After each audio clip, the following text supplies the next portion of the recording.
Welcome back to Taming Sibling Rivalry. This is Class 2, Segment 1. And in Class 1, we were focusing on building the parent-child connection, strengthening that sense of connection that each of your children has with you.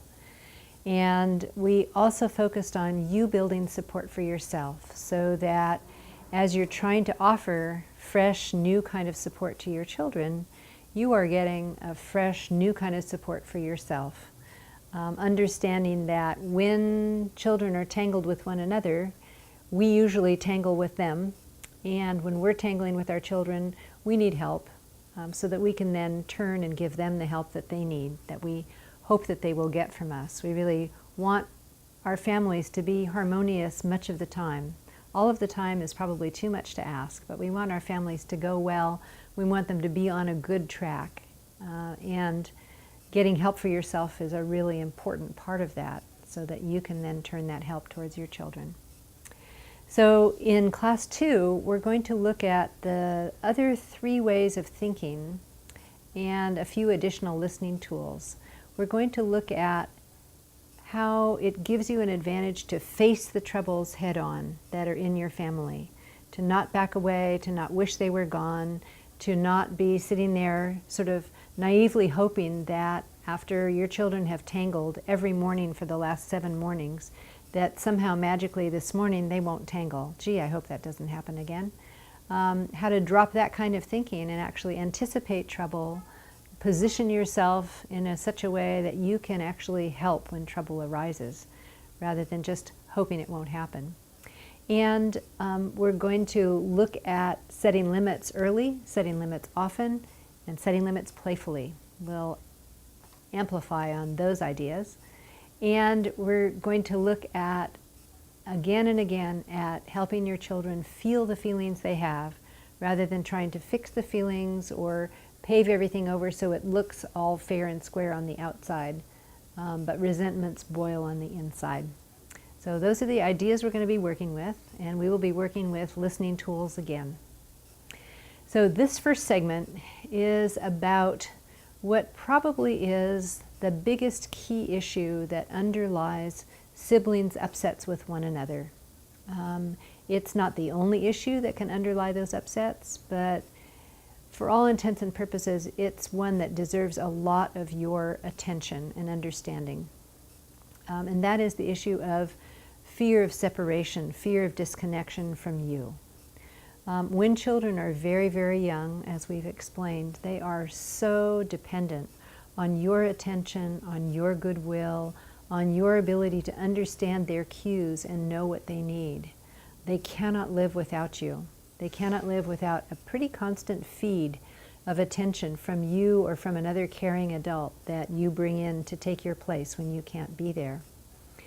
And because they're so vulnerable, and because they're so sensitive, children remember somewhere in their memory bad feelings from times when they couldn't tell that you were there, or they couldn't tell that they were being cared for. There's no way to prevent feelings like this from going in. We just don't have that kind of control over our lives with our children.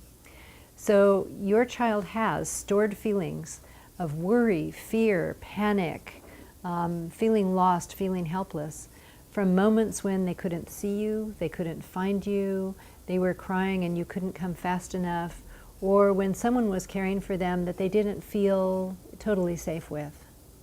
And the memory of those feelings has probably not been erased by all the good time and attention that you've put in. It's like when bad feelings go in, they tend to be pretty sticky. And our training is, when children try to cry away the bad feelings they have, our training is to stop them. Our training is to give them a pacifier, give them something to eat, pat them on the back, walk them around, shush them, distract them from their feelings in some way. So not only do they have these bad feelings, but the way we were trained as parents gets in their way of expressing and finally relieving themselves of these bad feelings. So by the time you have a 2-year-old and a new baby in your arms, you've got a child who has had many times when they've been scared or unsure or worried or have felt separate from you and they haven't been able to offload those feelings. So what happens is that something very simple and innocent, like you're looking at them and singing them a little song, and the baby begins to wake up in your arms, and so you turn and look at the baby. And the fact that your eyes went from your 2-year-old down to the baby in your arms is enough of a separation. It's so tiny, and there's nothing wrong, and there's nothing hurtful going on at all. All is safe and all is well. But because your 2-year-old has these memories of very scary times when they couldn't feel you there, they couldn't feel your support, those feelings can get kicked up by you simply turning your head. And I know many a 2-year-old who, when you turn your head, they'll reach up and try to turn your head back so that you're looking at them and not at the baby. They know exactly what they want. They know what they feel they need, and they're out to get it. So I have a good friend up in Seattle who had a new baby when her daughter was 4. And this child was pretty open with her thoughts. And one day she just walked up to her mom, who was holding the baby, and said, "Mommy, put down that baby and pay attention to me." And this is what children feel all the time. It's like, I want all the attention. I want 100% of you. I feel needy. And by the time a child is, 1.5 or 2 or 3 or 4, they don't need all your attention, but those feelings of need are there. They need a lot of your attention. They don't need it all, but they are consumed with feelings. So when your child's feelings get restimulated, get kicked up, they can't tell they're safe. They all of a sudden feel like this baby, rather than an addition to the family and someone very interesting to be with, feels like a rival, feels like someone they have to, get after, or someone they have to not like, because this baby is taking attention away from them. So it's a very common feeling. Your child isn't bad for feeling that. They're just consumed by old feelings that say, I'm helpless, I'm little, what am I going to do without 100% of my parents' attention? Those feelings are the feelings of an infant who is that vulnerable. And when your child feels them, they feel that vulnerable again. They can't tell that they're okay. They can't tell that they have enough attention. You can't fix those feelings. What you can do is to stay listen. What you can do is to find a way to hold a limit or set a limit. No, you can't crawl in my lap right now, sweetie. I'm nursing the baby. I'm gonna keep you down here. You can hold on to my knee. And then you listen. You just bring the limit. You give your child part of you, part of access to you, but not all that they want. And you find gentle but firm ways of keeping them from crawling up on your lap and interfering with nursing. You can pay attention to them. Your nursing baby may not need all your attention. And what they will do is cry and cry and cry. And the more warm you are, the more inviting you are, and the firmer your limit, the harder they will cry. And what this does is allows your child access to you.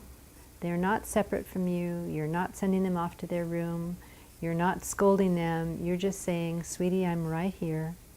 You've got me. You've got me. I'm not going to go away. But you're keeping them from gluing themselves to you. And they are feeling all these feelings that drive their sort of jealous behavior, their I can't let my sibling have your attention behavior. And as you listen, the hurt makes its exit and your love seeps in. It's a very powerful process. You won't see your child responding to your love. They're going to be responding to the safety you provide by showing you how bad these feelings get, how desperate they feel. They may start sweating. Their chin may start trembling. They may tremble all over. They may fall to the ground in a big tantrum and start kicking and sweating, showing you that deep desperation they're feeling is best expressed and gotten rid of in the safety of your warm attention. That desperation is what drives them to do nutty things like throwing a tennis ball at your baby's head, or hugging too tight and too hard, or jumping up and down and screaming while you're trying to nurse your baby or have a quiet moment. So you allow your child to express these feelings, you stay with them, you offer eye contact, but you don't offer as much physical contact as the child wants, so that these feelings of separation can be felt and gotten rid of. So you don't fix the feelings, you listen to them. So there are various ways that you can use the idea of allowing your child to have the feelings, stay listening for them, but also allowing your child access to you, so they're expressing their fears about separation without separating from you. For instance, if you're taking care of one child and daddy says to the other child, let's take a walk or let's go to the park, and your child doesn't want to separate from you, what you can do is to have daddy say, give a little tug, come on, we're going to the park, in a reassuring and a friendly way, until your child bursts into tears because they don't want to leave you home with the other sibling. And what will work well there is for daddy not to pick the child up and take them away, because that makes it harder to keep crying about these big feelings about separation that your child harbors. But to just get down, give eye contact and say, you'll see mommy again. We're gonna come back. We'll see mommy soon. Come with me. And let your child cry and cry and cry. And he can keep tugging, and your child can keep crying in protest. He can keep, saying, let's go now. Your child can cry some more. And this might take a whole hour before your child is finished working on their fears of separation well enough that they can all of a sudden feel connected to daddy, who's been connecting and connecting and connecting, and now your child can feel it, and go off happily with daddy to the park. So you want to engineer it so that you propose a separation and you listen. You propose the separation and you listen, not doing a whole lot, just letting the child concentrate on how bad they feel, letting your child show you how bad they feel, giving yourself a chance to receive all that, but still hold the limit there so your child is facing the feeling that they have, rather than you distracting them from that feeling or getting them busy doing the thing that you want them to do because it's the logical thing to do. So I'll tell you a little anecdote, which is about a mom whose 4-year-old daughter got really tense and tight as soon as she brought home the second child into the family. And it was like the first week. And this mom said that many times during her daughter's earlier life, her daughter would just burst into tears. And this mom didn't know parenting by connection, but did know enough to get in close with her daughter and pay attention and just listen. And her daughter would never say what she was crying about, but she would have these long cries that seemed to be about nothing in particular. And then her daughter would finish crying and go on about her day as though nothing had happened. And this had always been kind of a mystery to the mom as to why this had happened, but clearly there was a safe relationship there. Clearly her daughter felt safe to reveal her feelings to her mommy, because her mommy knew how to listen. So when this mom brought home her son, her daughter got tight, and she started to withdraw.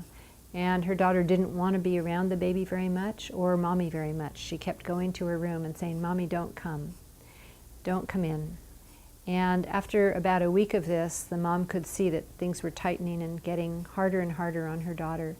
And so one day her daughter withdrew to her room, and the mom put the baby down to sleep, went in and picked up her daughter and brought her out of her bedroom and into the family room and said, Sweetie, come be with me. And her daughter cried and struggled and tried to run away to her bedroom. Now, this mom chose to give her daughter a corral, keep her daughter with her and say, Sweetie, you were a wonderful baby when you were a baby, and you are just as wonderful now, and I really want to be with you. I just want to be with you right now. And her daughter cried and kept struggling to get away. And the mom kept telling her that she loved her, that she was beautiful, that she was special. And her daughter finished crying about 45 minutes later, dried up her tears, ran off to play, And the daughter was very relaxed with her brother after that. She needed this big cry just to reconnect with her mom, and her behavior changed radically by the next morning. So just going after your child to make connection when you can see that they can't feel your support is really a very powerful way of restoring the connection and letting your child offload their negative feelings about there being another sibling in the family. Okay. Besides stay listening when your child opens up with great big feelings, that have just come because some small thing has happened that's triggered their jealousy or their upset about a sibling, you can set up longer mommy times and daddy times with them so that they get the benefit of longer stretches of attention with you. What this does is it helps them feel safer having your attention. It helps build their sense of support from you. And then when you bring them back into the family situation after a morning out or after an afternoon at the park, you want to be watching carefully to see what little tiny trigger is going to set off their big feelings about the presence of their sibling, and be ready to move in, possibly set a limit, certainly do some stay listening. Those mommy and daddy times that are extended and special do allow children to work through some of their disappointments and their upsets about their siblings very, very nicely.